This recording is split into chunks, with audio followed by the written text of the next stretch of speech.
మెదక్ జిల్లా నార్సింగి మండలం షేరిపల్లి గ్రామంలో ఐకేపీ ఆధ్వర్యంలో ఏర్పాటు చేసిన ధాన్యం కొనుగోలు కేంద్రాన్ని మెదక్ మాజీ ఎమ్మెల్యే పద్మా దేవేందర్ రెడ్డి సందర్శించారు. ఈ సందర్భంగా ఆమె మాట్లాడుతూ యాసంగి పంట చేతికి వచ్చి దాదాపు 35 రోజులు గడిచినా కొనుగోలు కేంద్రాలు ప్రారంభించి కూడా అంతే సమయం అయినప్పటికీ రైతుల వడ్లను పూర్తి స్థాయిలో కొనుగోలు చేయడం లేదని ఆరోపించారు. ధాన్యం కొనుగోలు కేంద్రాల వద్ద రైతులు రోజుల తరబడి పడిగాపులు కాస్తున్నారని చెప్పారు. సరైన సమయంలో కొనుగోలు జరగక రైతులు తీవ్ర ఇబ్బందులు ఎదుర్కొంటున్నారని ఆవేదన వ్యక్తం చేశారు. ఎందుకు అంటే పచ్చుకునే వాట్లట అరే మాకు ఇంత దూరం ఉంటుందా? యాసంగి పంట చేతికొచ్చి దాదాపుగా 35 రోజులు నడుస్తూ ఉంది. కాంటలు ఓపెన్ చేసి కూడా 35 రోజులు అవుతూ ఉంది. కానీ ఏ సెంటర్ దగ్గర కూడా మెదక్కు సంబంధించిన మెదక్ నియోజకవర్గానికి సంబంధించిన ఏ సెంటర్లో కూడా పూర్తిగా వడ్ల కొనుగోలు ఇంకా జరగలేదు. 35 రోజులని రైతు వడ్లను తీసుకొచ్చి సెంటర్ దగ్గర పోసి పడిగాపులు కాస్తూ ఉన్నారు. కొంతమంది హార్ట్ స్ట్రోక్ వచ్చి చనిపోతూ ఉన్నారు, కొంతమంది భయభ్రాంతులకు గురై చనిపోతూ ఉన్నారు, కొంటరని అనుమానం కొద్ది ఇబ్బంది పడుతూ ఉన్నారు రైతులు. అయినప్పటికీ కూడా మరి ఇక్కడ షేరిపల్లి గ్రామంలో ఉన్నాము ఈరోజు. ఇంకా ఇంత పంట సెంటర్ దగ్గరనే ఉంది. ఇప్పటివరకు బార్దాన్ లేవు. ఎందుకు కొంటలేదమ్మా, ఎందుకు సెంటర్ పెడతలేరు, ఎందుకు ఆంట నడుస్తలేదంటే బార్దాన్ లేవని చెప్తా ఉన్నారు. అంటే చివరి దశకు వచ్చిందని చెప్పేసి ఏమో కాంగ్రెస్ వాళ్ళు చెప్తా ఉన్నారు. కలెక్టర్ గారు కూడా మొత్తం వడ్లు కొనేసినామని చెప్తా ఉన్నారు. ఇంకా 40% వడ్లు సెంటర్ల దగ్గర ఉన్నాయి. షేర్పల్లికి సంబంధించి ఇవాళ మేము రివ్యూ చేస్తే 250 నెంబర్లు ఇస్తే ఇక్కడ సెంటర్ దగ్గర 140 సీరియల్ నెంబర్ నడుస్తుంది. అంటే దాదాపు ఇంకా 110 సీరియల్ నెంబర్ నడవాల్సిన అవసరం ఉంది. కానీ ఇప్పటివరకు బార్దాన్ లేవు, కాంట నడుస్తలేదు. సెంటర్ దగ్గర నిన్న రాత్రి వర్షం పడి వడ్లు తడిచిపోయినాయి, మొలకొచ్చే పరిస్థితి కనబడుతుంది. అన్ని వడ్లు కొంటామంటారు కాంగ్రెస్ వాళ్ళు. శంకరంపేట కాంగ్రెస్ వాళ్ళు అయితే మొత్తం వడ్లు కొనేసినాం, వడ్లన్నీ అయిపోయినాయి, ఇది ఉత్త డ్రామాలు ఆడుతుంటాను. రండి ఒకసారి చూద్దాం, షేర్పల్లి దగ్గరికి రండి. ఎన్ని వడ్ల లారీ, ఇంకా 15-16 లారీల వడ్లు ఉన్నాయి ఇక్కడ. 15-16 లారీల వడ్లు రోజొక లారీ పంపిస్తామని ఎంఆర్ఓ గారు చెప్తున్నారు. రోజొక లారీ పంపిస్తే ఇంకా 16 రోజుల దాకా ఈ వడ్లు పోయే పరిస్థితి కనబడతలేదు. మరి ఇక్కడనే ఇంకో సెంటర్ కూడా ఉంది. ఈ 2 సెంటర్లు కలిపి దాదాపు 20-25 లారీలు కావాలి. ఇప్పటివరకు బార్దాన్ లేదు, బార్దాన్ రాలేదు. మరి ఇదేం పరిస్థితి? ఇది ప్రభుత్వ వైఫల్యం కాదా? ఇది కాంగ్రెస్ ప్రభుత్వ వైఫల్యం కాదా? ఇది రేవంత్ రెడ్డి గారి ప్రభుత్వ వైఫల్యం కాదా? మరి రైతు బంధు లేదు, రైతు బీమా ఇప్పటి వరకు రైతు బీమాకు పైసలు కట్టలే. రేవంత్ ప్రభుత్వాన్ని అడుగుతా ఉన్నాం, రైతు బీమా ఇప్పుడు చనిపోయిన రైతులకు బీమా వస్తలేదు. ఎందుకు వస్తలేదు అంటే ఇప్పటి వరకు పైసలు కట్టలేదు, బీమా రుసుం చెల్లించలేదు ఇన్సూరెన్స్ వాళ్లకు. ఇది కాంగ్రెస్ ప్రభుత్వం యొక్క దుస్థితి. అదేవిధంగా పెట్రోల్ ధరలు పెంచినామని చెప్పేసి ధర్నాలు చేస్తామని అక్కడ అశోక్ అంటే ఆయనను, ఆ అశోక్ ఎవరైతే డ్రైవర్ ఉన్నారో వడ్లు కొనుండి ముందు అంటే ఆయనను సస్పెండ్ చేసి ఆయన ఇబ్బంది పెడతా ఉన్నారు. పెట్రోల్ ధరలు పెంచిందని మొత్తుకుంటున్నా నేను రేవంత్ రెడ్డి గారికి ఒకటే ప్రశ్నిస్తున్నా, మరి నువ్వు ఇప్పుడు 31 రూపాయి డీజిల్ మీద వసూలు చేస్తుండ్రు కదా స్టేట్ గవర్నమెంట్ నుండి, నువ్వు ఒక 10 రూపాయలు తగ్గిస్తే ఉపయోగపడుతుంది, తెలంగాణకు ఉపయోగపడుతుంది కదా. 10 రూపాయలు నువ్వు రాష్ట్ర ప్రభుత్వ పరంగా నువ్వు తగ్గియచ్చు కదా. మరి నువ్వు చెయ్యవు, సెంట్రల్ గవర్నమెంట్ అంటావు. సెంట్రల్ దిక్కు, స్టేట్ దిక్కు, ఈ 2 గవర్నమెంట్లు కూడా తెలంగాణ రైతాంగాన్ని, తెలంగాణ ప్రజలను మోసం చేస్తూ ఉన్నాయి.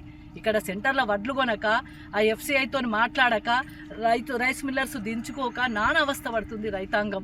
ట్రాక్టర్లు పెట్టమంటే కూడా పెట్టట్లేదు, ఓన్లీ లారీల కోసం చూస్తూ ఉన్నారు. లారీలు దొరకట్లేదు, లారీ రావట్లేదని చెప్తా ఉన్నారు, వచ్చిన లారీ దించుకోవట్లేదని చెప్పేసి వాళ్ళు చెప్తా ఉన్నారు. అంటే సమన్వయ లోపము, కొనాలనే ఇంట్రెస్ట్ లేకపోవడం అనేది తెలుస్తూ ఉంది. కాబట్టి ఇప్పుడు కూడా నేను ప్రభుత్వాన్ని, ఇక్కడ ఉన్న ప్రజాప్రతినిధులను, ఇక్కడ ఎమ్మెల్యే గారిని కూడా అడుగుతా ఉన్నాను, ఏం సంగతి అండి ఇది?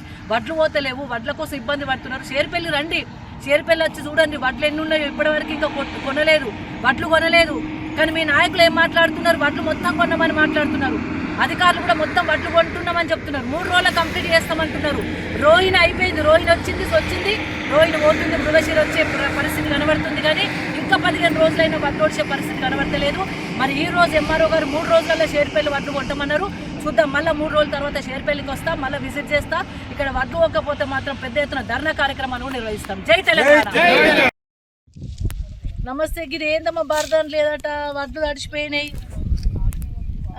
మరి కరెక్టే, మరి వడ్లు గిన్ని ఉన్నాయి, ఇంకెప్పుడు కొంటారమ్మా? లారీల ప్రాబ్లం ఉందా? మరి లారీల ప్రాబ్లం ఉంటే నాకు చెప్తే జేసీతో మాట్లాడుతూ ధరణ చేద్దాం. మరి ఇట్లా నాకు ఇంత కూరమా?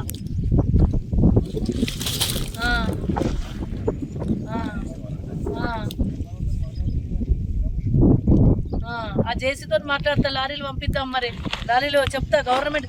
ఇప్పుడు వాళ్ళేమో అన్ని కొనమంటుండ్రు. అమ్మ మీ దగ్గర ఎన్ని వడ్లు ఉన్నాయో చూసినావా? ఇంకా 40-50% ఉన్నాయా? అందాదా ఇప్పుడు ఎంత మీ సెంటర్ నెంబర్ ఎంత మొత్తం నెంబర్లన్నీ నెంబర్ పెడతారు కదమ్మా సీరియల్ నెంబర్లు 250 ఉన్నాయి. ఇప్పుడు ఏం నడుస్తుంది 140 నడుస్తుంది అనుకో అందాదా. సరే నువ్వు 140 అన్నావు, 250 ఎక్కడ 140 అంటే ఇంకా 100 నెంబర్లు ఉన్నాయి. ఎప్పుడు కొంటారమ్మ? వర్షాకాలం మృగశిర వస్తుంది, అగోంది రోని నడిచి అయ్యేపాయి. మరి ఎట్లా? వాళ్ళకే కష్టం కదమ్మా, చిన్న చిన్న రైతులకే కష్టం కదా. మొత్తం ఇక వడ్డు తడిచినాయి వాళ్ళ పరిస్థితి. ఇంకో 4 రోజులు అయితే వర్షమే కదమ్మా, ఇంకెప్పుడు కొంటారు? ఇప్పుడు నెల ఒక్క నిమిషం ఆగు, నువ్వు ఆలోచించు. నెల 35 రోజుల నుండి సగం పోయినాయి. మరి ఇంకా 35 రోజులు పడుతుందా? అది మరి అంతే కదా, 35 రోజులు సగం పోయినాయి అంటే ఈ సగం జల్ది కొడతారా? కొట్టరు కదా. జర ఏం చేస్తారో తెలియదు నాకు. ఆ లారీల గురించి నేను కూడా కలెక్టర్ గారితో మాట్లాడతా, అడిషనల్ కలెక్టర్ గారితో మాట్లాడతా. మీరైతే ముందు వచ్చి ఆ బార్దాన్ని తీసుకురండి, బార్దాన్ని తీసుకొచ్చి పెట్టుండి. Right Ramachandra, thank you. ఇప్పుడు ఏంది పరిస్థితి? ఇక్కడ ఇంకా ఇన్ని పట్టుకున్నాయి, తడిసినాయి, ఇబ్బంది ఉన్నది. బార్దాన్ లేదట, సీరియల్ నెంబరు సరిగా లేవు. ఇప్పుడు మొత్తం 250 నెంబర్లు, సీరియల్ నెంబర్లు 250 మందికి నెంబర్లు వేసి ఇచ్చినామంటుండ్రు. 145 నడుస్తుంది అంటే ఇంకా 110 పోవాలి.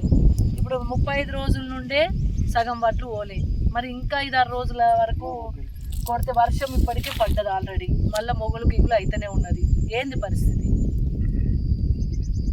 ఏ బాధని వచ్చింది, లారీలు వచ్చింది. ఇంకెప్పుడమ్మా లారీలు కొని అయిపోయే స్టేజ్లో, వడ్లు అయిపోయే స్టేజ్లో, ఉండాల్సిన స్టేజ్లో ఇప్పుడు బార్దానంటే ఏం చేయాలి? బార్దాన్ చక్కలేదు, సుటిళ్ళు లేవు, లారీలు రావు, సెంటర్లు సరిగా లేవు, మెయింటెనెన్స్ లేదు.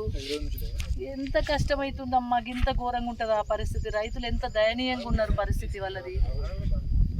మళ్ళీ ఇంకోటి ఏంటంటే ఉల్టా వడ్లు మొత్తం కొనేసినామంటారు. కలెక్టర్ దగ్గరికి వెళ్ళి మొదలుకొని కింది దాకా మొత్తం వడ్లు కొన్నామంటారు. 5-6 లారీలు అంటే ఎన్ని రోజులు? మీరు వారానికి లారీ పంపితే 5-6 లారీలు అంటే ఎన్ని రోజులు పట్టాలమ్మా?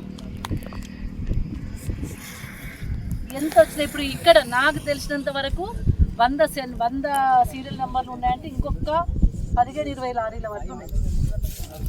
16 లారీల వడ్లు ఉన్నాయట. 16 లారీల 15-16 లారీల వడ్లు ఉన్నాయి. అంటే నువ్వు రోజు ఒక లారీ పంపిస్తావు. ఆడవులు ఉన్నాయా?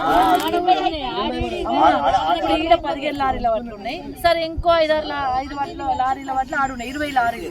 నువ్వు ఏమంటున్నావు? రోజుకొక లారీ వస్తుంది మేడం అంటున్నావు. అరే 20 లారీలు అంటే 20 రోజులు, ఇంక 20 రోజుల దాకా వడ్లు పోకపోతే ఇది ఏం పరిస్థితి? రోడ్ అయిపోయింది, మృగశిర వస్తుంది, అది కూడా అయిపోతుంది.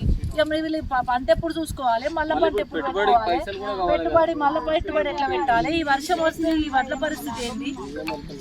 జర చూసుకోండి గట్టిగా. నేను జేసీతో కూడా మాట్లాడతా, మీ పీటీ గారితో కూడా మాట్లాడతా. ఇది కరెక్ట్గా లేదు, జర శ్రద్ధ పెట్టుండ. ఓకేనా?